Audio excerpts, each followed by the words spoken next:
Friday Night SmackDown begins where Tiffany Stratton is looking at Trish getting beat up by Nia and Candice LeRae. Candice LeRae beating the shit out of Trish Stratus.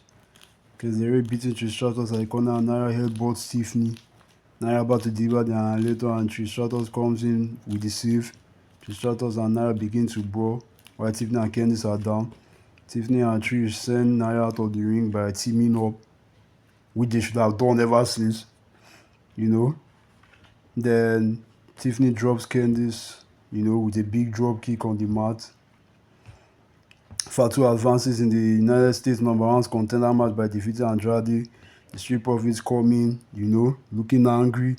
DIY coming from behind and attack them, start beating the shit out of them. They continue beating the shit out of them, over and over and over again. Then the Los Gaza, they come and start brawling with DIY, Street Profits begin to brawl with Los Gaza, The Street Profits begin stomping DIY, repeatedly coming and start brawling with Street Profits. Mostly machine guns coming and start running, DIY start beating the shit out of Pretty Deadly. Mostly machine guns get their hands on DIY and they begin to brawl. Every tag team begins to brawl, security all over the place. Are we going to see this at WrestleMania 41 for the tag team championship? I don't know. McIntyre gets on the mic and cuts a promo, calling out John Cena the fact that he hasn't shown up to work, Then says that Cena of 2010 and 2011 will be ashamed of Cena of 2025. Then he calls out Cena saying that his board spot would need a code. That was funny. I won't lie. Then he says that he used to be scared of Cena when he was a kid, not because of the physicality, but because of the politics that Cena can end anyone's career. Then he calls out Punk, saying that Punk has screwed him over at WrestleMania 40, at Clash at the Castle, and at Money in the Bank for the World Heavyweight Championship, and that he's going to end him, he's going to destroy him and beat the crap out of him at the Chamber. Priest gets on the mic, calls out Drew and says, after the Chamber, we all know that all you're going to do is continue to complain like you have always been doing, that you're so obsessed, that you blame everyone for your mistakes, that you haven't been able to get the job done. I mean, you've been on a losing streak, I mean, he's right. Honestly, it's hard to see Drew like this. I mean, last year, he was the superstar of the year, let's just face it. And the fact that he didn't appear on the trailer of Raw debut on Netflix, I didn't see that coming, honestly, and he was so mad at it. But anyway, Drew gets mad and he's looking at Priest. Seth gets on the mic and tells Priest that if not for the referee at Money in the Bank, during their match, that Seth had Priest beat, that the referee didn't count 1 to 3, that Seth would have been the World Heavyweight Champion, which is fact. I mean, that match, honestly, Seth would have walked out, with the title, but it is what it is. Priest walked out with the title and Seth didn't. Neither did Drew McIntyre, who tried to cash in. Then Punk, screwed him over. Then Seth calls out Punk, saying he's going to end his WrestleMania dream. He's not going to let him win the Elimination Chamber. That he's not going to main event WrestleMania, and Punk says he's going to. Then Punk gets on the mic and starts calling out Seth, saying that he has beaten him at the Raw debut on Netflix. He doesn't care about him. He doesn't think about him at all. That Seth is nothing to him. That Seth doesn't stand a chance. You get.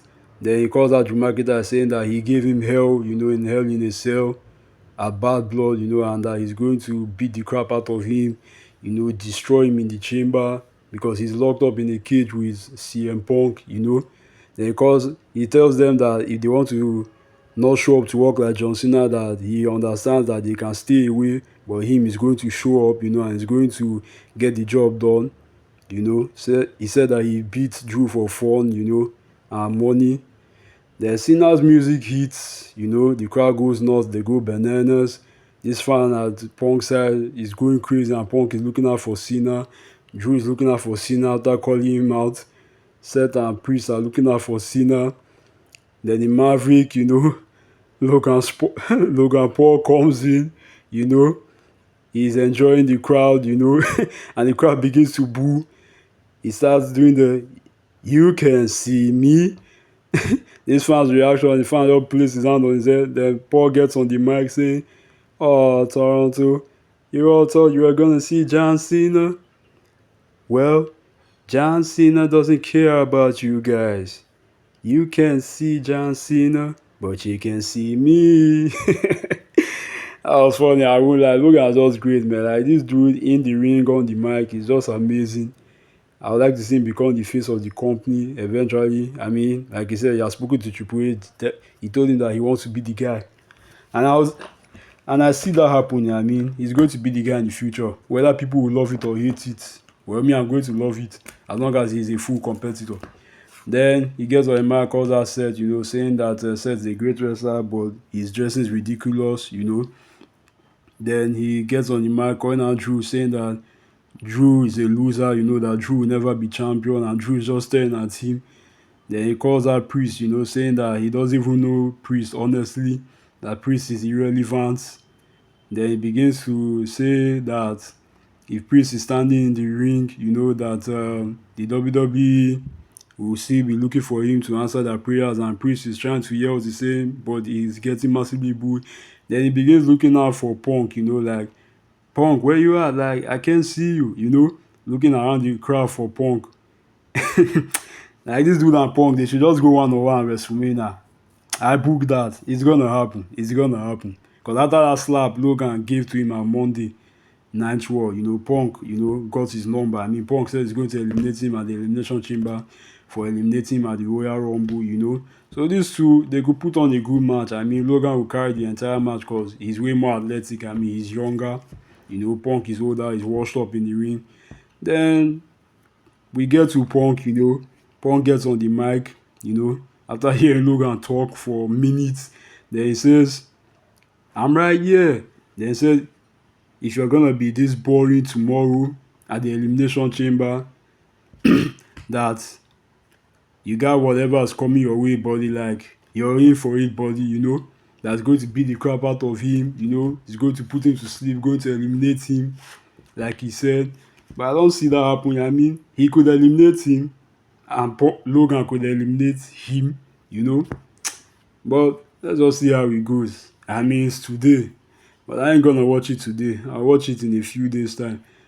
The Escobar, with the Escobar C about to attack LA Knight. LA Knight delivers the BFT mid-air, pins Escobar to advance, in the number one contender for the United States Championship. Sami Zayn then cuts a promo saying that Kevin's family will not forgive him for what he's going to do to him, that he's going to end him. And Kevin, is at the spot where the Elimination Chamber takes place, and he says he's going to see Sami. Then, Tama, causes Strowman a distraction. Solo comes in with a chair on Strowman's back, and Strowman no sells it. Strowman delivers a steel chair on Solo's back. Strowman, sends Tama over the announce table like a bowling ball. Then Melo does the funniest thing by taking a page out of Eddie Guerrero's playbook. Shout out to the legend, rest in peace. He hits a chair on the mat, gives it to Strowman, goes down. Strowman then gets called by the referee, and Strowman gets pissed off, making Melo win, and advance. Then Roxanne Perez defeats Bayley, Then, she's pointed at the WrestleMania sign. Alexa Bliss comes from behind, massive pop. She positions her for the Sister Abigail. Then she delivers the Sister Abigail, knocking the shit out of Roxanne Perez out, Then Melo, Knight, and Fatu go one-on-one in a triple threat. Melo goes for the pin. Fatu, stops the pin. Fatu then beats the crap out of Melo. Then he goes for the pin. I thought Fatu was going to win this match only, but, the megastar LA Knight, from nowhere, drags Fatu out. He drags this fat dude out and takes the W, and advances. So he's going to face Shinsuke. Then The Rock, cuts a promo saying that he's about to board, he's coming to Toronto. That's going to see Cody Rhodes, and Cody Rhodes is going to make the biggest decision of his life, and that Cody Rhodes should enjoy the gift he got him, that he knows that, Cody Rhodes is going to make the right decision, that he knows that Cody Rhodes loves driving, and He drives on a dangerous road, you know, a beautiful road, and he drives on a dusty road. Then, you know, he also says that Cody Rhodes, you know, has been calling and texting and FaceTiming with him, blah, blah, blah, blah, blah. So that's all for Friday Night SmackDown. Like, comment, subscribe, and I'll see you guys in the next one.